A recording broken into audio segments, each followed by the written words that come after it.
Okay, I know we need intro music, and I just need to figure out, like, I'm sure that the internet has like a free piano where I can just like boop out some little notes.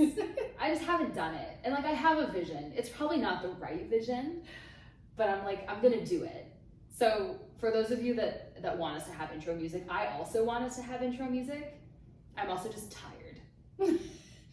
If we can outsource this to anybody, if anybody is like a musical person and wants to like sample some music for us or whatever.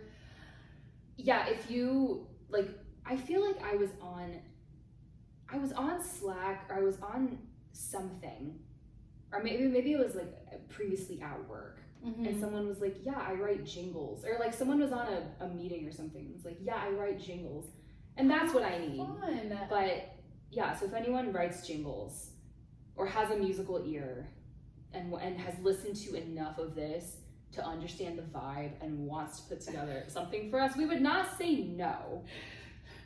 So I'm just saying, but otherwise, I'm like, I'm sure that the internet, in all of its infinite resources, there is probably like a, press A and like play the keys. I just have not. Yeah, maybe for episode 6. We'll get there. We'll get there. We have many things to work on. Yeah. I do think, so back when I owned the boudoir photography business, I worked with a videographer, and she used a site that just had like stock music that was free. Well, actually it wasn't free. I think you had to pay like a small royalty, but it was like $2. Yeah. And then you got like some generic jingle that probably like 7 million other people use, but maybe it's a start. I just can't. I have an idea. What? I'm gonna get, those like those shitty little recorders. Oh, yeah. Like 5th grade. Yeah. Have you seen, there was this audio that was popular on Tumblr where it's someone playing the Titanic on the recorder. Yeah. I shit my pants the first time I heard that, and it like, oh my god, that's what we need. Yeah, actually. We had this kid. Well, he wasn't a kid. He was a man, a grown man. But he was this IT guy that I worked with back in Cleveland, and we used to call him Mopey Matt because he was just like this. Really had like really dry, sardonic humor. Very like just.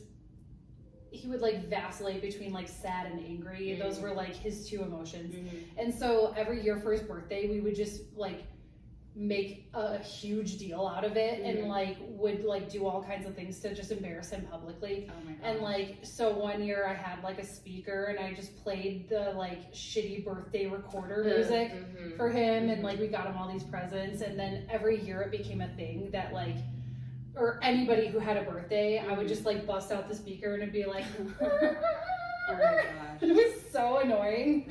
That's so good. The thing is, I can't, the reel I showed you of the guy in the car without boundaries. I'll post this reel on Instagram on our story so that you guys know what I'm talking about. But he's like, I want him singing "What It Is, Ho, What's Up." Yeah. Every good girl needs a little thug. That's what I want. Yeah. That's our intro. So maybe I'll find him. I don't know. Yeah, I think that fits our It fits brand. the vibe. I know. Yeah. That is very, very fitting. I've been listening to that song on repeat ever since.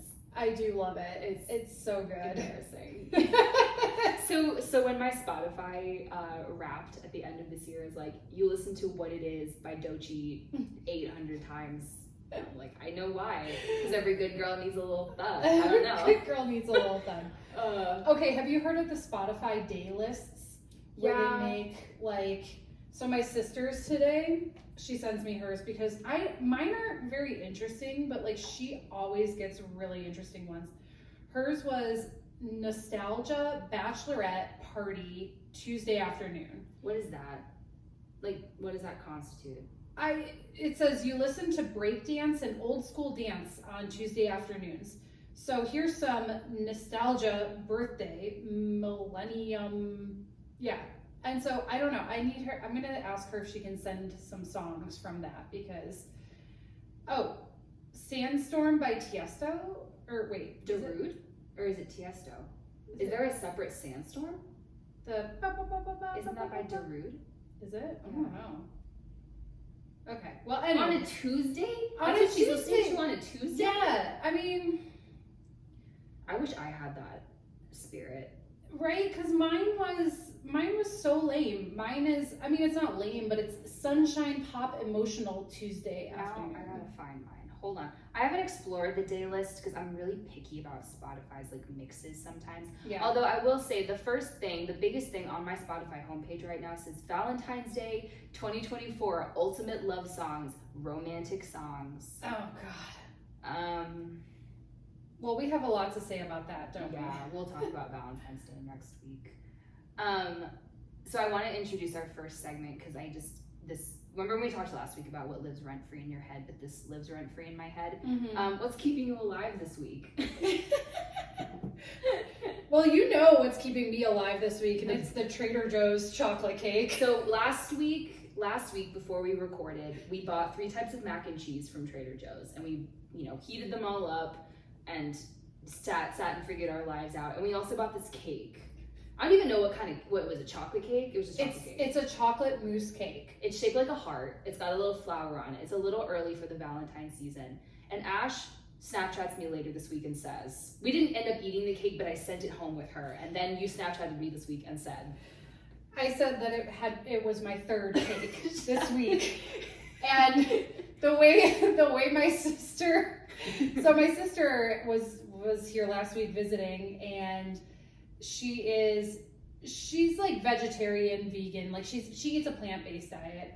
And I was sitting on the couch, I had eaten my breakfast, and I'm like, oh, I'm gonna have like a little like breakfast dessert. So I'm just like polishing off this chocolate cake, and she's just like, you and I have like completely different metabolisms. And I was like, listen, like this is the only thing that is getting me through life right now is just this cake, because like I'm feeling some type of way. Like I'm super emotional, and like I'm going through some big life changes. Yeah. So, but yeah, okay, so the thing about this cake, and listen, you have to go get it, because then one of my friends that I Snapchatted, the next day she Snapchats me back, and she's in Trader Joe's, and in her cart is the cake.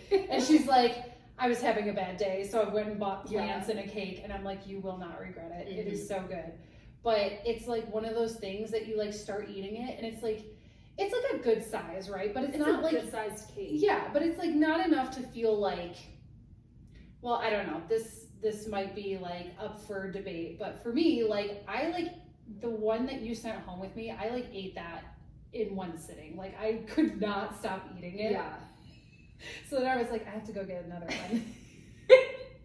Next time I go to church, like I'm just gonna look out my window one day, and you're just gonna be like in the alley, like with a cake, like hello, yeah, just housing a cake, right? It's just like I'm just gonna pick it up with my hands and eat it. It's that good. I do love like a personal sized cake. Like they have those at Whole Foods, or again, I've been thinking about sponsors ever since last episode. But Olive and Finch has those like little birthday cakes, and they're like the size of your palm, and like maybe as tall as, I don't know, half your hand, and like that's the perfect sized cake for like a small person like me. But I'm glad that you were able to find like the Trader Joe's hot item of the winter. Some joy in my So maybe Trader Joe's can sponsor us, 100%. and I will keep buying out your cake. Yeah. Like we went the other day and it was gone, and I was like, no. Oh, did you really? The little mousse cakes are also good. If you're looking for like a fix. Yeah. Yeah. So, what's keeping you alive this week? Keeping me alive this week. I talked to my therapist today, and she like validated a lot of stuff that we didn't end up talking about what I thought we were going to talk about, because again, like sometimes the conversation just goes elsewhere. But like I don't know. I was just like I'm so excited to talk to her when I get to talk to her. I'm like, oh my gosh, there's so much that I'm like processing right now. But also like my cat did super well at the vet yesterday. I got him in the carrier on the first try, and he only yelled in the car for like the 5 minutes it takes to get to the vet. Yeah. He hasn't lost any weight. He's supposed to be. So I don't know what. Still working on that. I don't know what to do with him because he's just like a hungry bastard. Yeah. But he did pretty well. So Yeah. I have to be thankful that he's sleeping on Ash's jacket. Oh right my now. god, that's so cute. You stay there as long as you want, Mr. Schaefer. Yeah. Yeah, the vet sent me this email after with like the PDF of his health stuff and like my receipt or whatever. And it was like, here's, the summary for Fitz Schaefer. And I proceeded to text 3 different pet parents saying, does your vet do this? Because like it feels wrong. And like I never really, I thought like I'm gonna be judgmental. I never understood when people, you meet someone's like parents, for example, and you're like, oh, hi, Mr. Burleson. Yeah. And they're like, don't call me that. That's my dad. Or like, call me Cheryl or whatever. And I'm like, okay, Cheryl. But I just never understood that because it's like, you're 2 different people. You're individuals. I don't see why we have to like go through this. Right. But then I looked at that email yesterday and I was like, my pet doesn't have a last name. It's so silly. Like, what is this? So yeah, I texted everyone and was like, I said Marshmallow Burleson is just a lot of syllables. It's so much. And and then Mocha is my maiden name. So Mocha is still Mocha Herman because I got her when I was like 19 and I was just like, I don't know, like Paul is now her assumed dad, but Yeah. Yeah, like I said, we're a blended family. And that's great. Yeah. And that's fine. I just was like, how someone just like started doing that because they were stressed out that like you can't like fill a prescription for like Chuckles. You know what I mean? Yeah. Also, I will say another thing that got me through the last like 2 days. John Oliver is like back for a new season, and I don't watch like his full episodes, but he did a deep dive on Chuck E. Cheese. Oh my god. It's so good. That's fascinating. It's so good. It's the history of Chuck E. Cheese. Like, everyone look it up. It's on YouTube. Just like a half an hour segment. And he was like, we're only going to talk about Chuck E. Cheese like marginally, and then the further we dove into it, we are going to talk about Chuck E. Cheese for the next 25 minutes. And the story of like how Chuck E. Cheese evolved and even like the weird shit that still happens with Chuck E. Cheese. It's so good. So highly recommend if you need a laugh and also some nostalgia, check out John Oliver's segment on Chuck E. Cheese. I like never went to Chuck E. Cheese as a child. That was like what rich kids did, and I feel like, I mean, now there's like Dave and Buster's and that sort of thing, but like I feel like I wish that I could have that experience back as a kid, because I feel like, because now I'm just like, ugh, Chuck E. Cheese. I always wanted to have those birthday parties, but my parents, like, they're not the type at all. 0%. And my cousin had a birthday party at Build-A-Bear one year, and I was like, again, like, I love my cousin. I have a shout out for the end of our episode from dinner the other night that we went to. But I was so jealous of this Build-A-Bear birthday party that she had, and I was like, my parents don't love me for shit. They won't pay for my friends to build a bear. However, I think Build-A-Bear is actually making a resurgence because I've seen ads on Instagram. Like, they know me, right? Like, you can make this capybara, and I'm like, yes, I totally would. But I don't know where the Build-A-Bears are. Yeah, like, how do you, because I feel like part of the experience is going and like hand picking it out. You can still do that. I'm just like, there's no Build-A-Bear at Cherry Creek. Right. So where are they? I honestly haven't seen one in like, I have to look this up now. Yeah. I'm gonna look. Because like, it's not the same, like you could probably order it online, but I mean, like, what's the point of that? Like, you need to like, I need to like touch all the stuffies. Build-A-Bear workshop. Apparently there's one, there's one out by the airport. There's like a few. There's probably one down. This is probably like Highlands Ranch. Yeah, probably like Park Meadows down there. Okay, yeah. So there are 3 within driving distance, but I also wonder if the prices have gone up since when I was a youth. Yeah, like how much is it to build a bear? I got my computer. Like once we get our operation up and running, we'll be able to like share screens, like the buildabear.com, like the like pro podcast people. But right now, you have to trust me that I'm looking this up. Shop all stuffed animals. Also, the fucking outfits. Okay. Oh, look at this. There's a dragon for $26. That's a lot. That's a lot of money. Red Rose's teddy bear on Valentine's Day sale is $37.80. Holy cow. There's a devil pink bear. It's got a little tail and little horns. It's $22.95. There is a giant, devilishly cute teddy bear. It's the same bear but in red, and it's like huge. $75. What the shit? Yeah. Oh So, my god. I mean, these things are cute. They're like $20. Oh, I love a strawberry cow. Anyways, so it's like fine, it's reasonable, but like I would want the big one. But also, I could just get a big something from Costco. Right. So, but if anybody wants to like again build a bear, if you want to sponsor us, like that would be great. Oh, we should do a girls trip to Build-A-Bear. That'd be fun. Let's just like do all the kid experiences that we missed out on. Except not Chuck E. Cheese. Yeah. Well, I'm scratching that one from the list because that's like Chuck E. Cheese gives me the ick. You should watch that segment and then come back to me. Okay. And we can talk about Chuck E. Cheese. I will. Oh my gosh. Yeah. Anyways, I asked Ashley, I can't talk right now, I'm losing it. Ash asked me what we wanted to talk about, and I feel like my brain has been on overdrive the last week. And I don't know if this happens to you, like something happens that's like relatively trivial, and then your brain just like spirals and gets really deep. Yeah. And I'm like, why can't I just like lay in bed and just like enjoy my life? Right. But I'm thinking about all this deep shit. Yeah.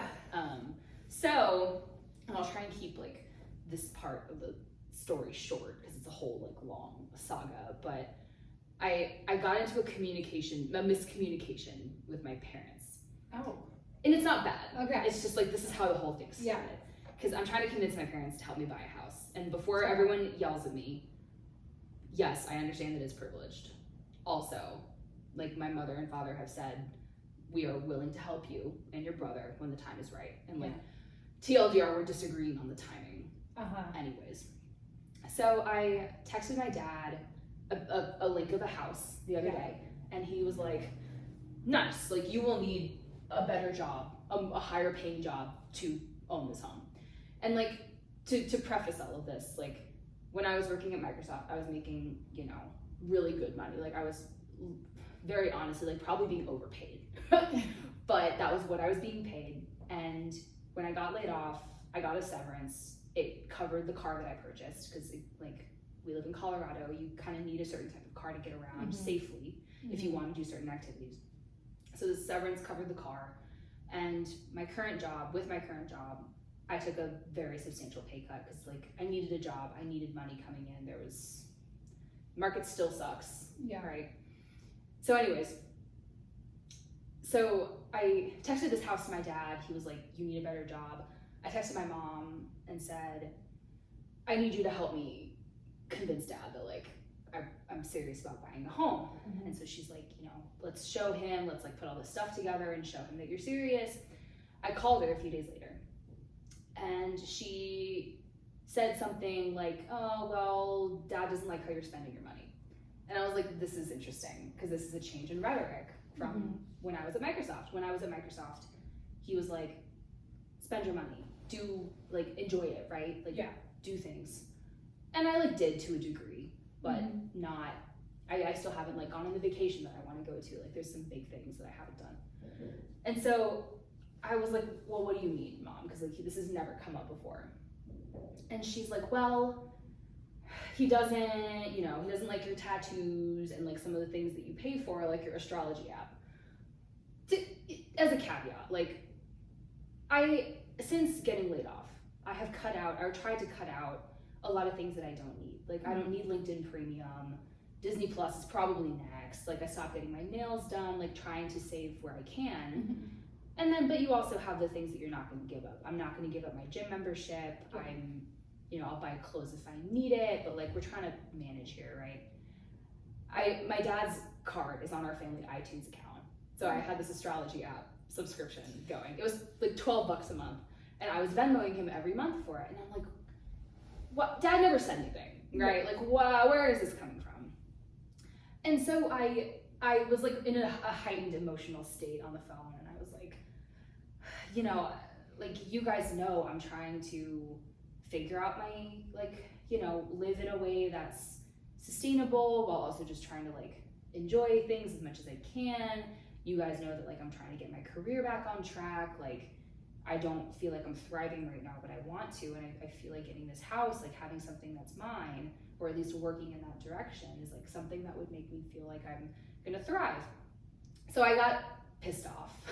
And so I, like, you know, put some stuff in a spreadsheet and, like, sent it to my dad. And I was like, I don't really want to talk to them for, like, a few days. And so my dad texts me and he's like, hey, let's talk. I thought he wanted to talk about the money part. And he was like, well, mom said you guys talked. And so I kind of explained the situation, and I was like, he basically was like, there's miscommunication going on. So I was like, you guys just need to get your shit on the same level. Yeah.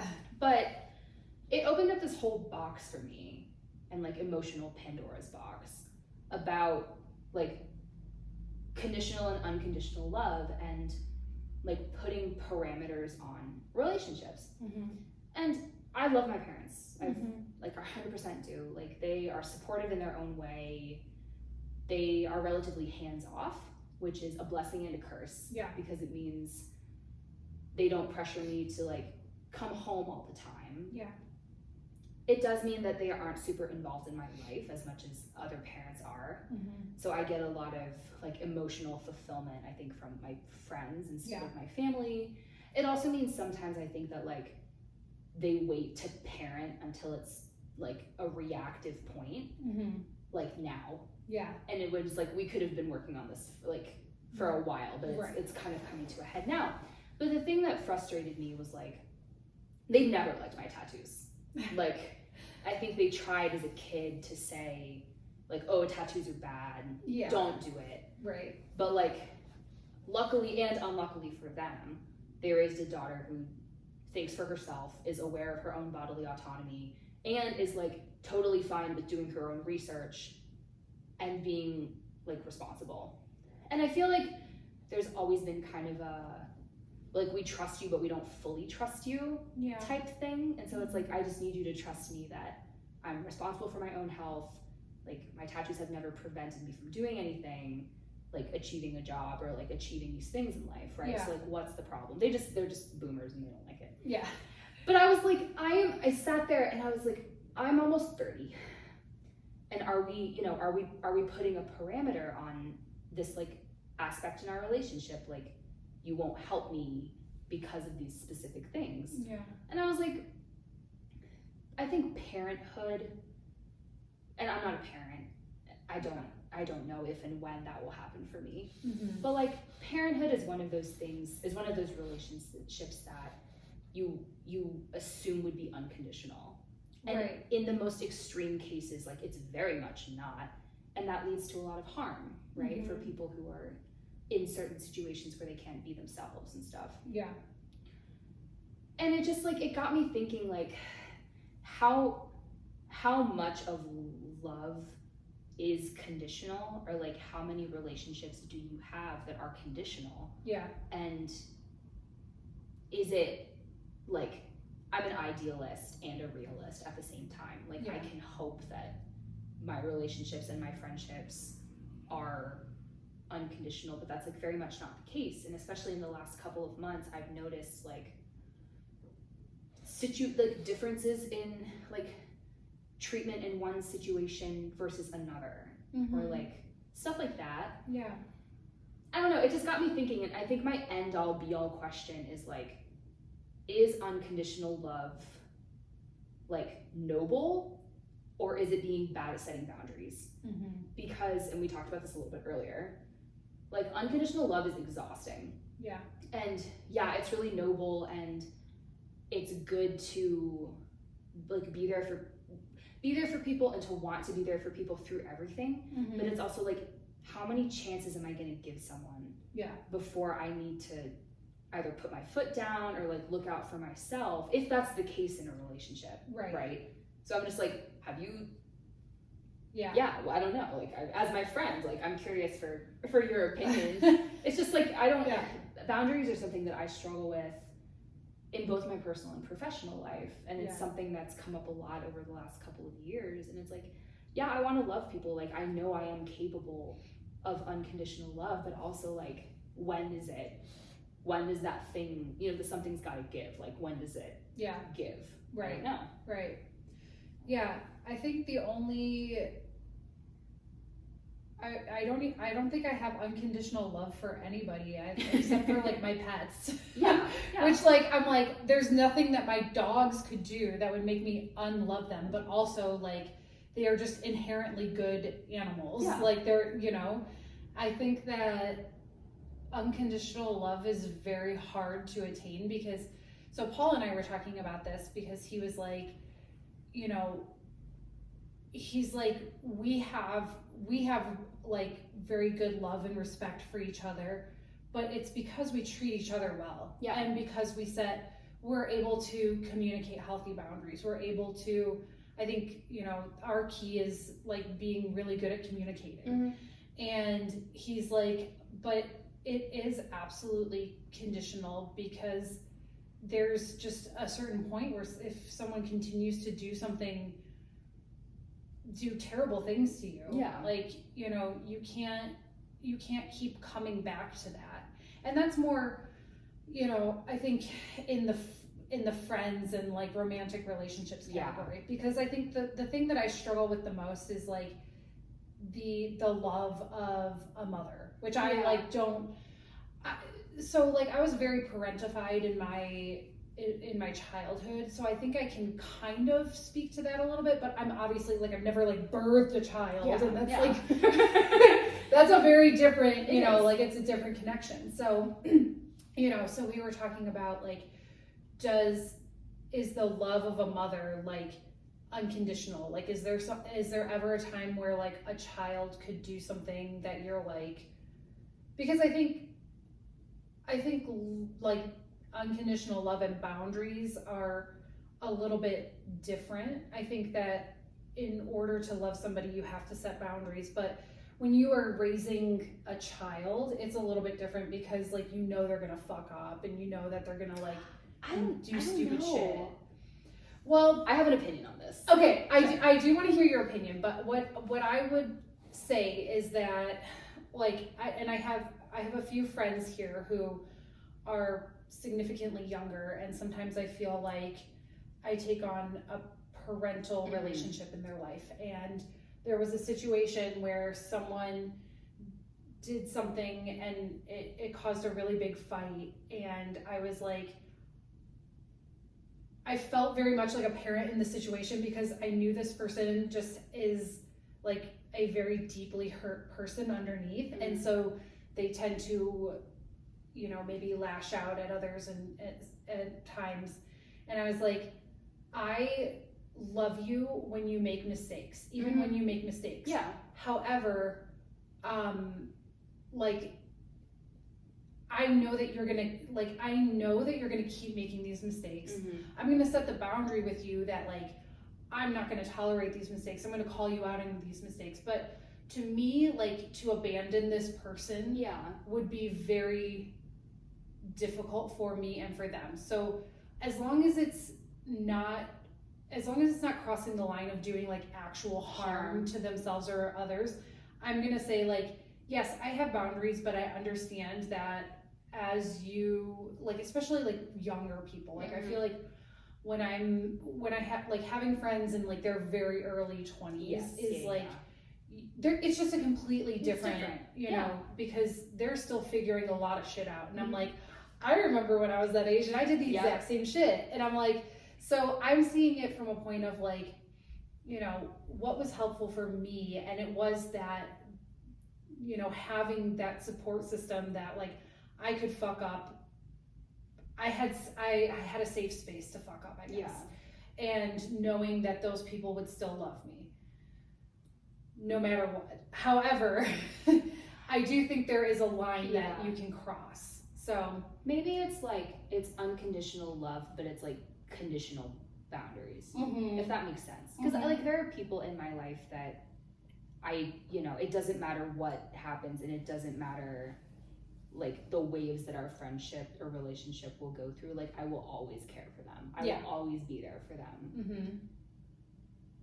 And like, you know, yeah, it just gets to a point where you're like, you know, if you are going through a frustrating point, does that frustration merit like a boundary, or is it just something that you let pass? Or like, yeah, how many quote unquote like chances do you give someone, right, before it's like it's just like I don't know if it's feeling like desperate or feeling weak or like an imbalance of power, maybe. Yeah. But it's just like how many chances, I hate saying that, like how many chances do you get before it's like I'm done? Yeah. But I don't want to be done because Right. I see your potential, Right. and I know that you can, like, we can have this relationship or this friendship. Yeah. It's just like maybe it's like right now. Yeah. I don't know. It's like, yeah, unconditional love with like conditions on it. Yeah. And like, what are those conditions and how far do you push them, or how far do they have to go before you address them?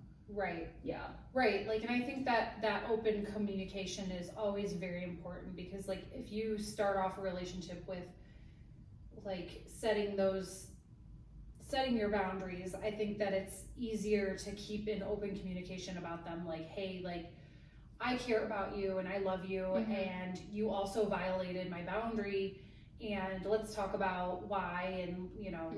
So I think it's like, it's an open discourse. Now, I will say that with romantic relationships, I tend to be a lot stricter with those. Well, like, good for you. Good for you, dude. But well, and I think that's something that's really hard for people, especially people who are very empathic, or you know, tend to attract a lot of like narcissists, or you know, whatever. Like, I think that people always want to see the best in somebody. They want to see the potential in somebody, and there's like, for me, I don't know, it just, like, if I'm entering into a partnership with somebody, and it's different if it's like, I don't know, like if it's an actual partnership, like a serious relationship, then I need to know that this person is like, that we're going to be able to work together through these things, you know,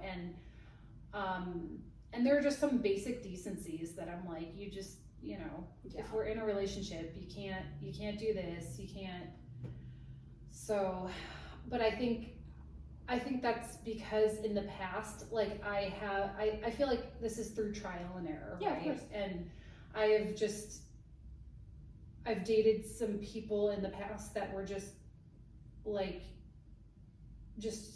you know, stepped all over my boundaries. And so, you know, you live and you learn. And sometimes you overstay your welcome in a relationship, and you let them keep doing it until you're finally like, I have had enough, and you know, and then, you know, you go on to the next one and hope that you can,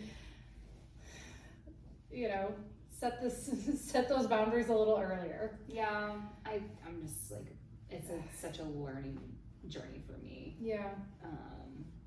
When it comes to, and it's just like, I don't think, and I don't like those, like, there's a lot of comments and stuff online, which, like, again, I think it's easy to get sucked into what everyone says online, but it's like, know your worth, like, respect yourself. I'm like, I do. Yeah. Like, I know what I deserve. It's just, I think, like, yeah, I can see the potential. I see the gray area. I have a lot of empathy, and that's what keeps it going. And it just makes me, at least for a while, like, unable to sit. And again, we talked about anxiety, and just like, that to me is a hard conversation, setting boundaries. This fucking reel, I'm gonna post this reel and you guys will understand what I mean. It, like, that's what's so hard for me, is like the I don't know, the like traumas or triggers or whatever of like friendships and relationships. Yeah. It's just like, I don't want to let it go, because I can see that it's good. Yeah. And I'm also scared of like losing that person. So I feel like my care for people ends up becoming unconditional, probably when it should be conditional for my own mental health. Yeah. But it's like, I just want to be there for them. Yeah. And I don't know. It just. Do you also feel like your fear of failure plays into that? Like, fear of like having a relationship fail, or? I mean, I think I think in a romantic sense, sure. Again, like I'm a weird combo of like idealist and that I want everyone to like be the best version of themselves, but I also know that that's not the case. So with romantic relationships, it's like, yeah, I of course like want that sort of thing to be successful. I think I'm coming to terms as you get older with the fact that like even in friendships too, things fade, things change. People are always like, everyone always has some shit going on and you may not know what it is, and just like friendships may fade out. Like you may go through things that mean you can't be friends, and you know, I think it's kind of the same with romantic relationships. Like it's okay for things to change. It's okay if you're incompatible with someone, because that's just life and that's just people. And I think I'm becoming a more secure in like my boundaries and stuff in that way, or like listening to myself and what I want.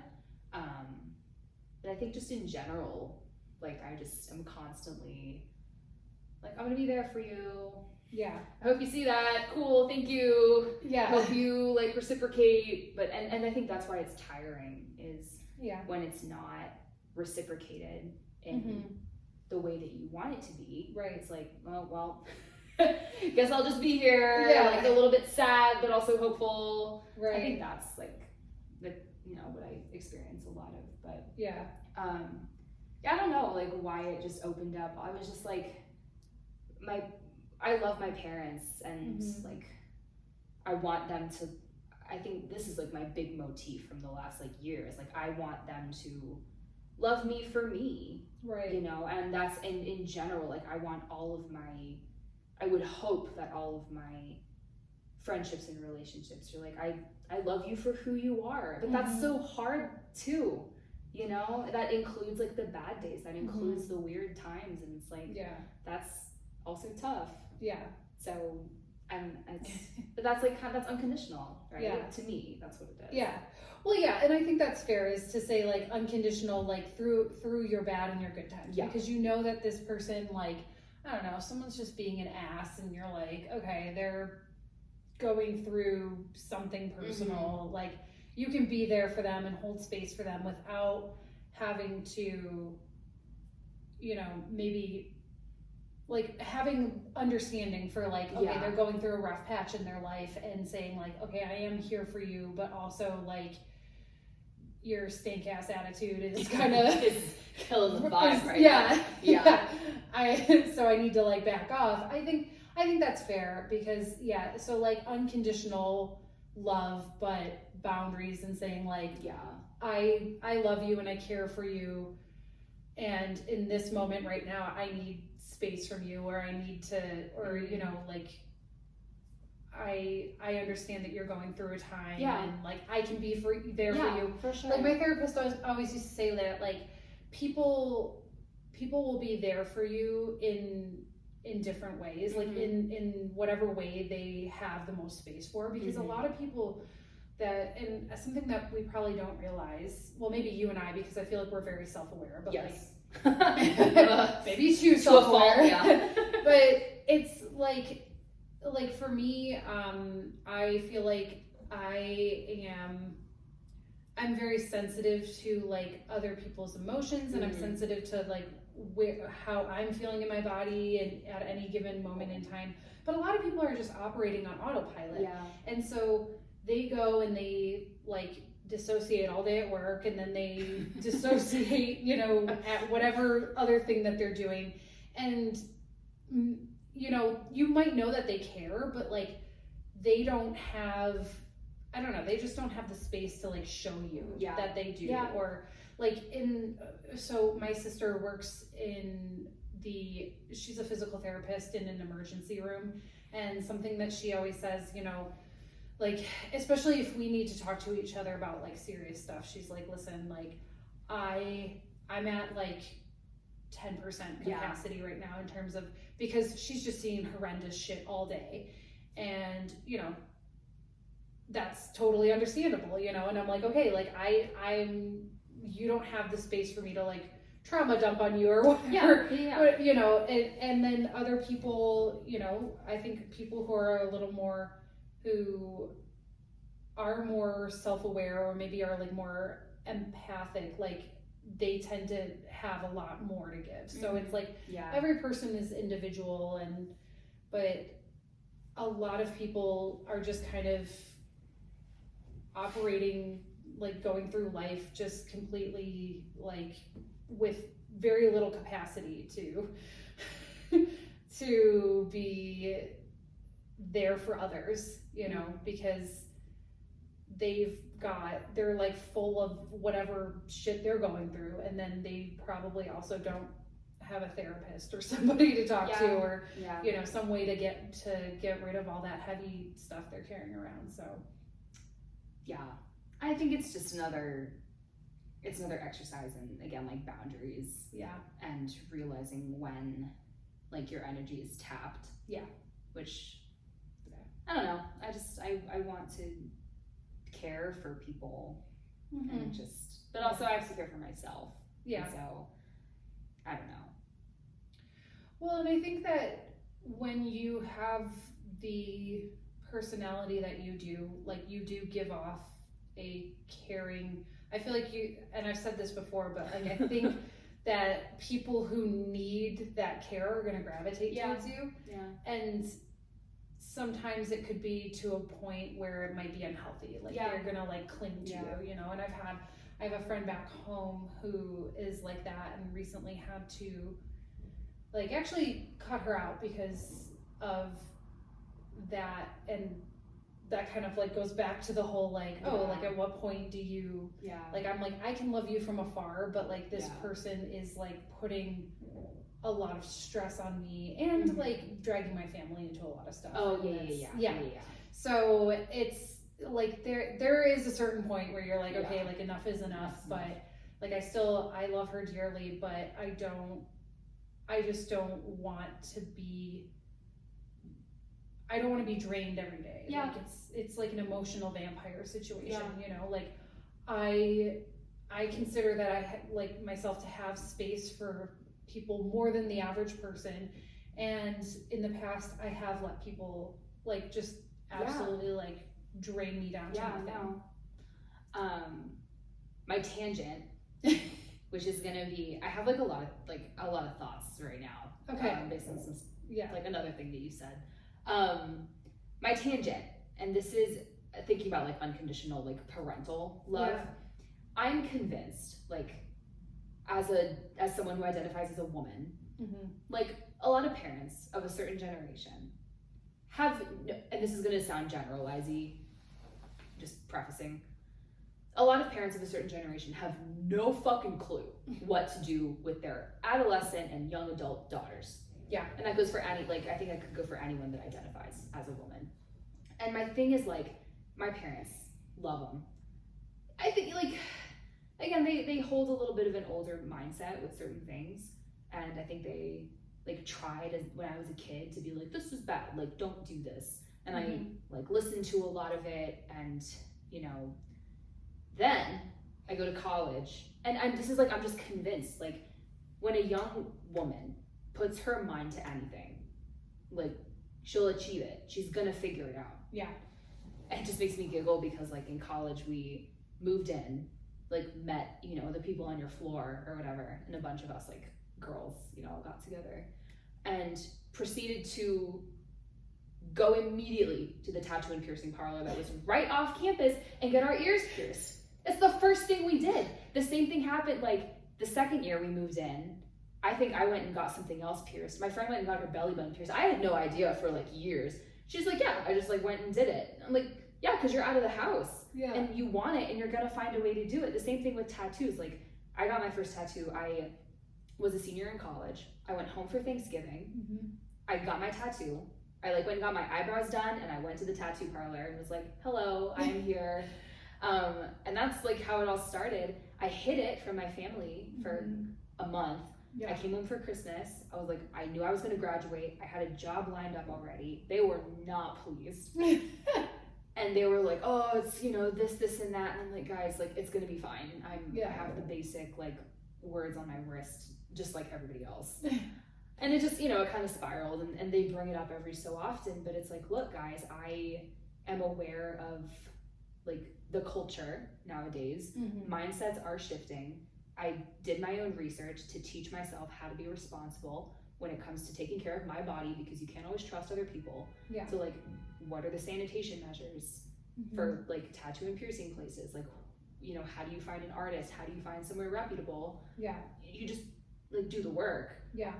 So my like unsolicited advice to parents out there, and I think our generation and like these future generations are going to be better. Hopefully, like knock on wood, might be a little bit better. Yeah.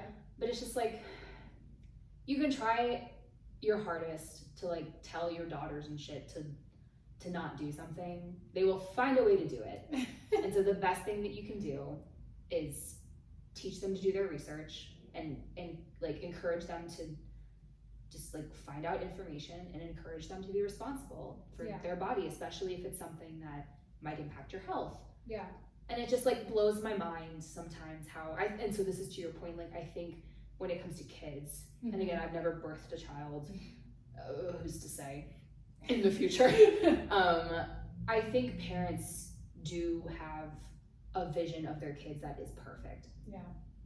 And then like as a young woman, like I would say like my quote unquote rebellion was not like, in the scope of things, like not all that much. But I think they still probably do have a vision of in their head of like, this is how, you know, my daughter's life would have panned out. But it's like, yeah, your daughter has a shitload of tattoos and like got laid off from her job and, you know, like stuffed animals and, you know, does CrossFit. Like, yeah. So you can, that tying this back to like unconditional love, like you can hope that they love you. And I know that they do. Yeah. But to the point of like conditional parameters, like I know they fucking hate when I get tattoos, and I'm gonna take pictures that I'm like trying to figure out what to wear for the comp this weekend, and I'm like, I love to wear shorts because I just like wearing shorts and I like showing off my tattoos, but I'm also like, do I wear leggings so my parents don't go nuts when they see these photos? I don't know.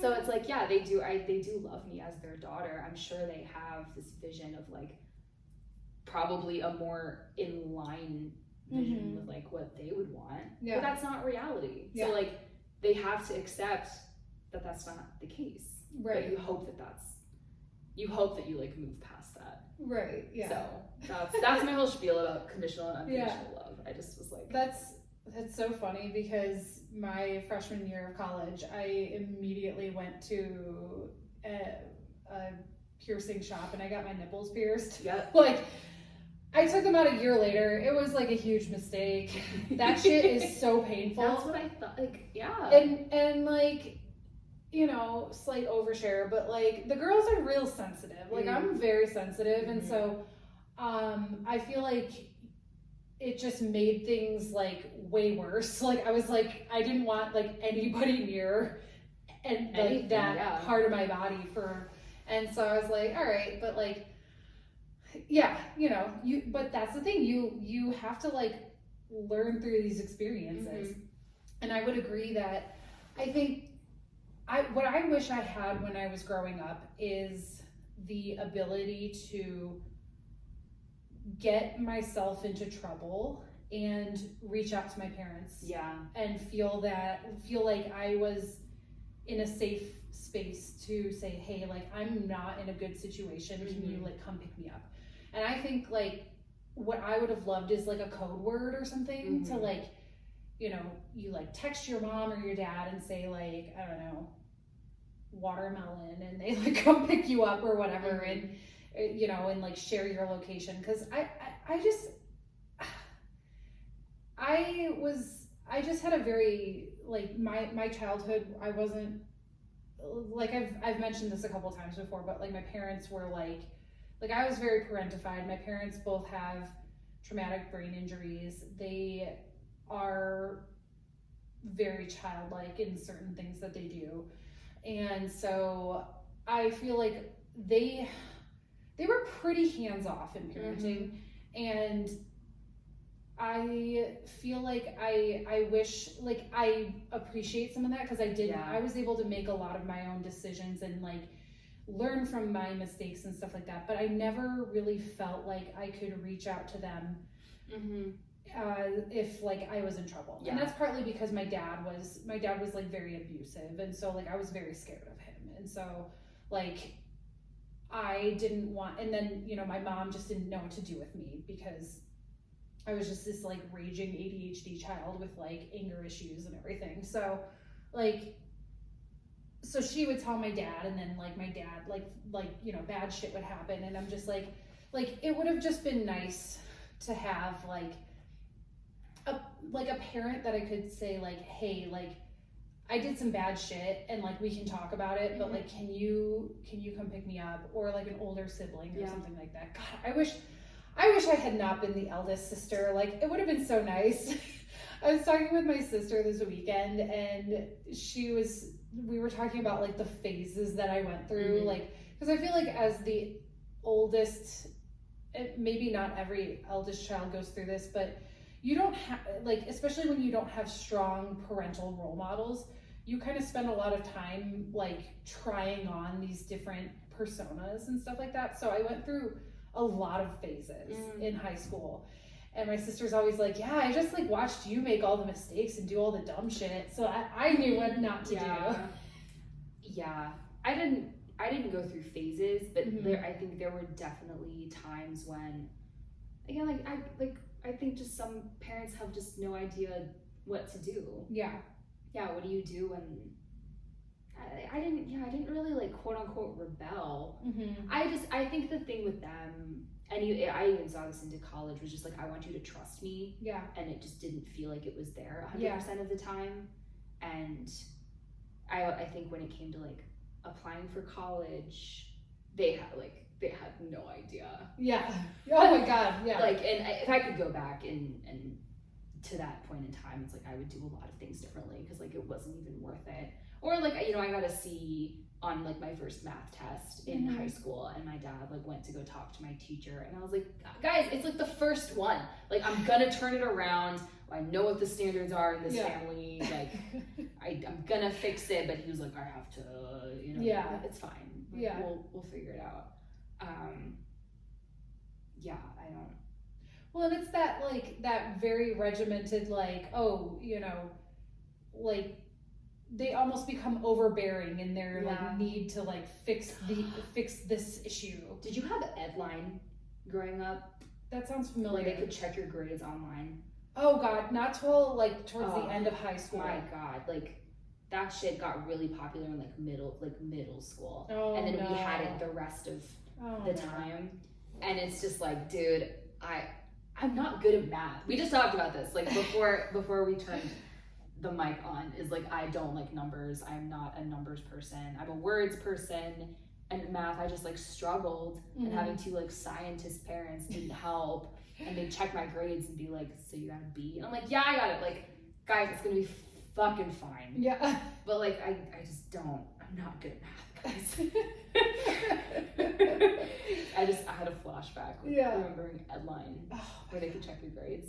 That would have been so terrible for me, because I mean, again, me with my like chronic missing assignments, and I was not a good student. I turned it around in high school, because I was like, the only way that I'm gonna get out of this shit town and like escape my family life is to like get a scholarship and like get out of here, you know?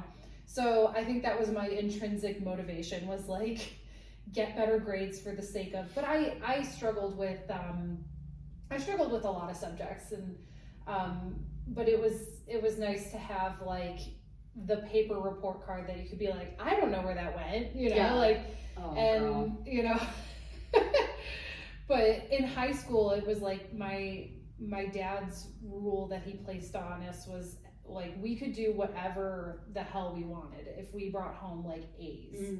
He's like, I don't give a shit what you do, just like get good grades. And so I can't imagine like him being able to like log in and be like, you're slipping. Yeah. Because I'm like, I need my autonomy. Like, I need to like, because it would always be like some last minute like extra credit bullshit that I'd be doing so that I could like make up, you know, for my horrendous grades. But yeah. Oh my God. Yeah. Back in the day. Oh, yeah. Those were the good old days. I don't miss it. Yeah. I don't miss it. I went and this is a complete tangent, but I went to Stella's today to work Mm-hmm. in the afternoon. I was with Morgan and some of her like fellow med students, and I was just like, I don't miss school at all. Like, this is just, again, could never be like a healthcare like med student. She was like looking at some diagrams, and I was like, what is that? And she's like, oh, it's when like some pocket of like pus gets stuck behind the ovary or uterus or something. And I was like, that's gross. And I'm probably like, I probably explained it completely wrong too, but I'm like, this is why like I don't deal with bodies, like, but I can't even deal with my own body. I know, I'm just like, ugh, I couldn't, so, but yeah, like I'm just really glad that I'm an adult now who can, like, if I want to learn a new skill, I can like learn it on YouTube or whatever, like, and I don't have to go through formal education. It's pretty nice.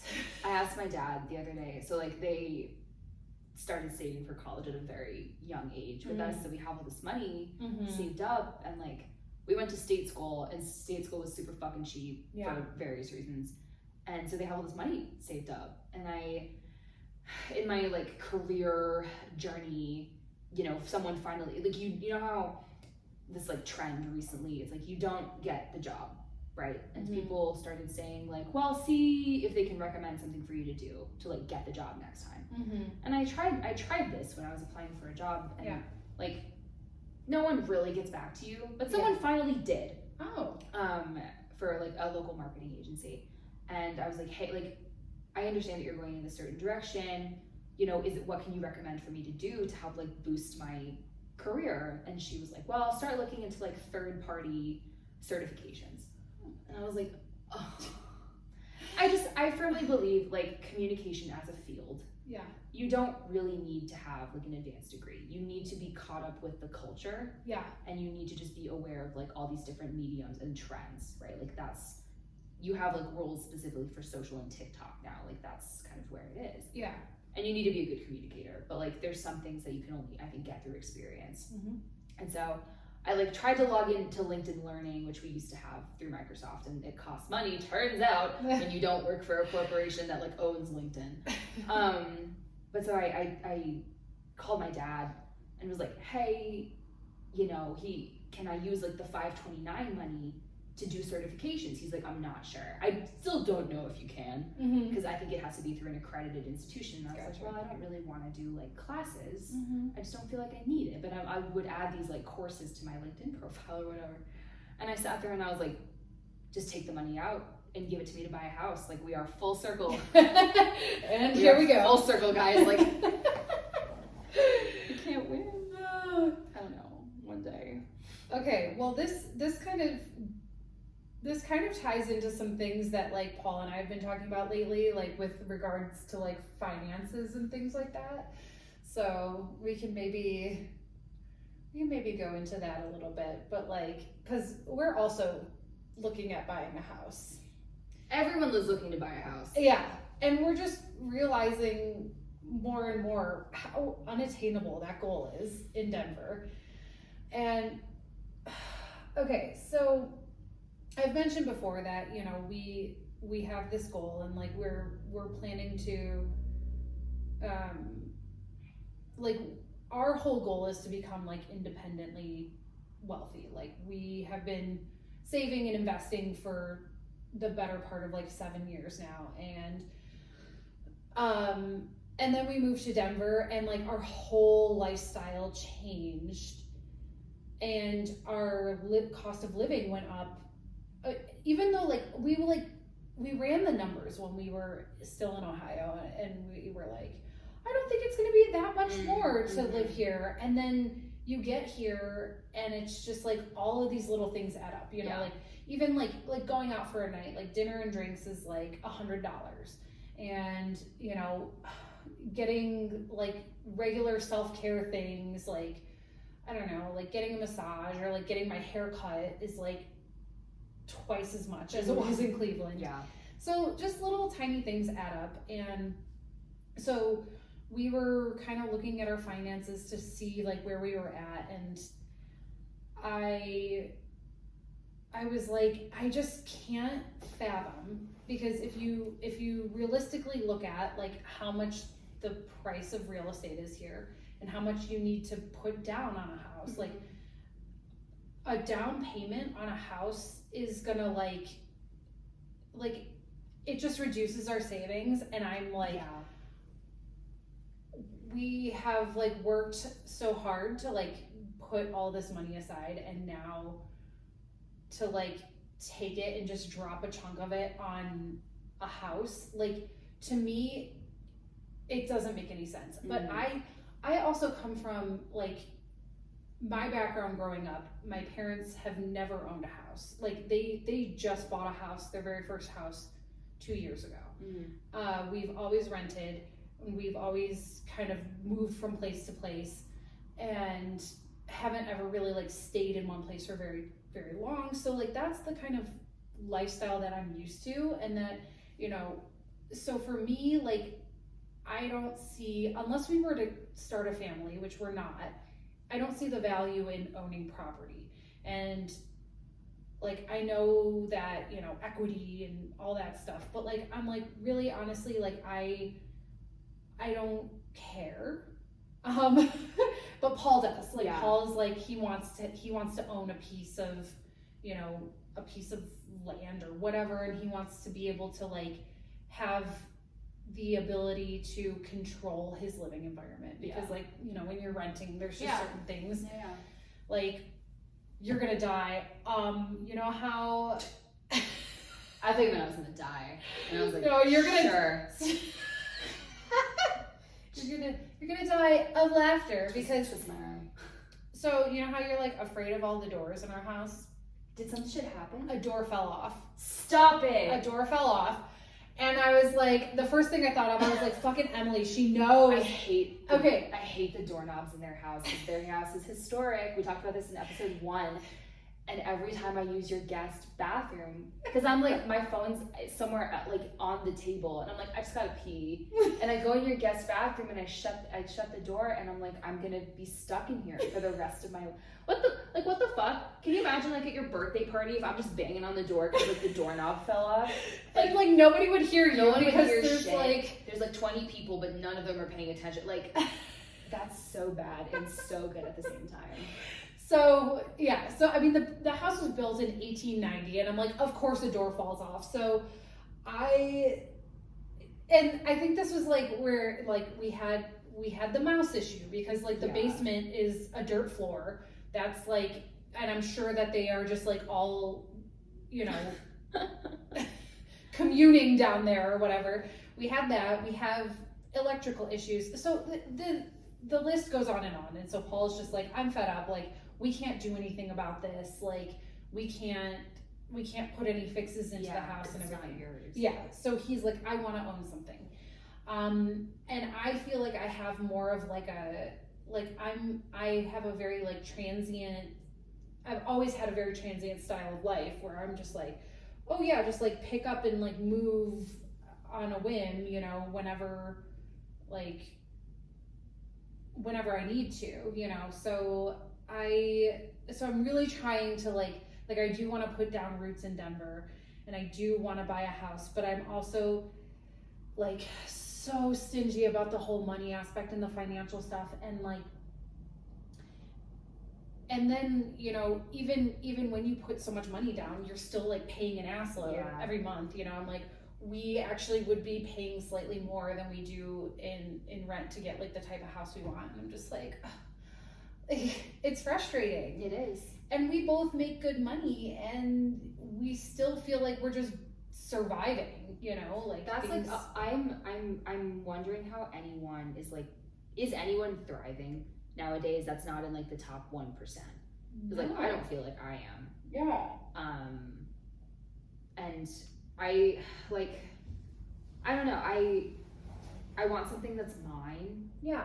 It's like I don't have so many other things. When I was like in elementary school, they had the like Scholastic book fair, and they had one of these weird little like life books or whatever that you could fill out, and it's like, you know, when I was 9, I was like, by age 27, or like even 24, it was like, I'm gonna be married with like 2 kids, and now I'm 29, and I'm like, I don't have shit to my name except my cat and like my clothes.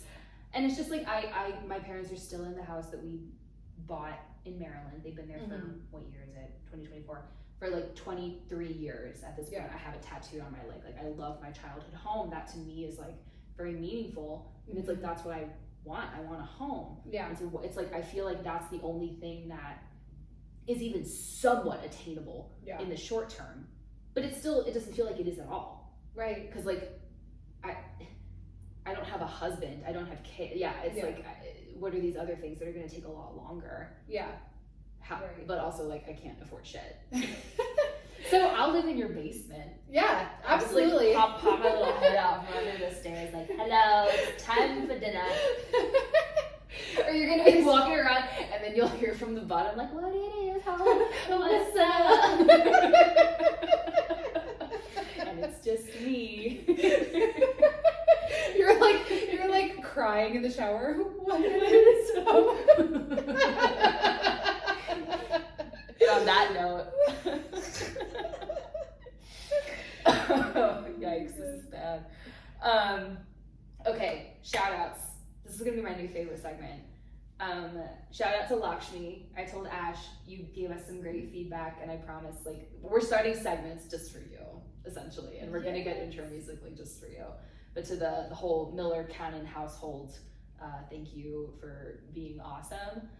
Thank you to Christina for giving me some good ideas, not just career mentorship, but also good ideas about sponsors, like local sponsors. I do want to get sponsored by like Trader Joe's.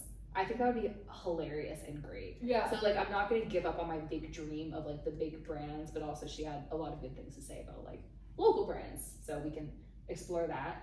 My final shout out to T at Tamaki Den. You were the best waiter when me and my cousin and I had no idea how to navigate the menu at all. And if you ever go to Tamaki Den, they do a tasting menu where they like see what you like and then bring stuff out. We were sitting there with our little like crab hand rolls, feeling like, you know, the wealthiest millennials on the planet when we very clearly aren't. So thank you for being a super fun waiter and bringing us extra of the hand rolls.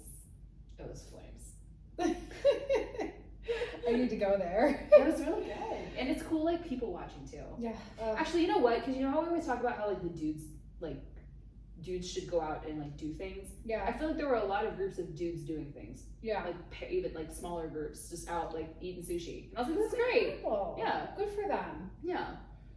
Well, my shout outs this week are to my sister Julie and her husband Aaron. I did not know that she has been listening, and I so appreciate it. I don't know why. I just, every time someone's like, I listen to your podcast, I'm like, really?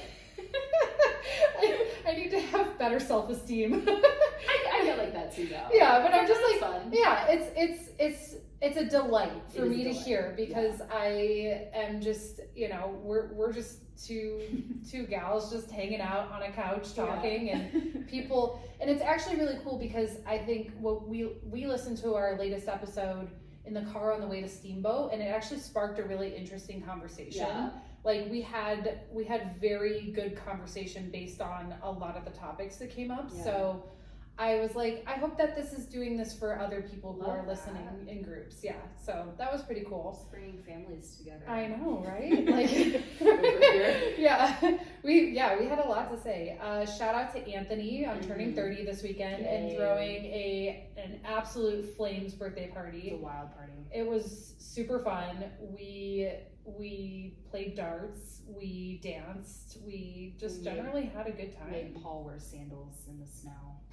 Paul dressed up as a gladiator, and he was definitely the best dressed at the party, like by far. I would agree with that. Like he really like went above and beyond. Paul, when the new Gladiator movie comes out later this year, don't talk. I'm so excited because my husband, Paul Mescal, is in the Gladiator movie, and I just know he's gonna look good. Okay, like I know I got Dune 2 coming out in 23 days. and Gladiator 2, I think, coming out in like November. It's gonna be the best birthday month. I'm turning 30. Maybe that's like the universe finally decided to smile on me. What are we doing for your 30th? Shit, I don't know. Okay. Crying. I mean, I'm down. Yeah. I'm in your down. basement. In your basement. It is. We have some time. It's only February, but yeah, we're gonna all go see my husband Paul Mescal in Gladiator 2. And Okay. then maybe he'll finally accept my follow request on his Finsta. It's been months. What is he doing with his life? I mean, no, he's done filming Gladiator 2. Okay, well He's then doing- there's no excuse. He's doing press for All of Us Strangers, which I should be seeing in a few days, which I'm really excited about. But anyways, so get ready, guys. We're gonna rent out a theater for Gladiator 2. I think Denzel Washington's in it too. It's gonna be great. Random. Oh, but great. he's like, I watched an old Shakespeare movie the other day, like one of Yeah. my favorite movies, family classics, 1993 version of Much Ado About Nothing, Oh, directed by Kenneth Branagh, featuring Emma Thompson, Keanu Reeves in it as the villain, Denzel Washington looking hot as hell as the prince. It's like the most ridiculous movie you'll ever watch, and you're like, it's just so good. And I was like, he looks so, like, okay. it looks so good. Can we just talk about, and okay, I'm gonna totally like tell on myself, but I'm not like a huge Much Ado About Nothing. You said that's Shakespeare. Yes. Okay. Not like I don't know a whole lot of Shakespeare, but like can we just talk about the 90s movies? The 90s like Romeo and Juliet? the best movie. I make everyone watch that movie. And I just like I bawl every time at the end, and I'm just like, oh, it's so perfectly done. But I made Paul watch it for the first time this past year, and he's like, I do not understand what anyone's saying, and I'm like, that's the beauty of it. I'm like, it's so well done. Like, I love that they kept the original script and then just like updated it to like, oh, it's so good. Yeah. And like the part where Leo and Claire Danes like look at each other through the fish tank, it's just like, oh. I just like Leo. Yeah. He's such a I'm out of his age range. Same. Unfortunately. Yeah. Same. I was out of his age range a long time ago. I've got about 10 years. 10 years too far. Yeah. Well, maybe we can do a watch party Yes. or something. I would love that. I was like, what if we set up our mic during the open and just commentate? Okay, I love Just that. commentate the open. I Plans to wanna do come, guys. Stay tuned. In the meantime, Can we get like a cool little announcer's desk? yeah, and, no, like, I'm not kidding. Oh, Like, okay. I think that'd be hilarious, but the music's too loud. It is. But Maybe we could put up like one of those. Okay, it's gonna get expensive. it would. We're poor. Okay, we're Yeah. saving for homes, guys. Anyways, but keep sending sponsors our way. Keep listening, and we'll talk to y'all soon. Love you. Bye. Love you. Unconditionally love you. Bye. Bye.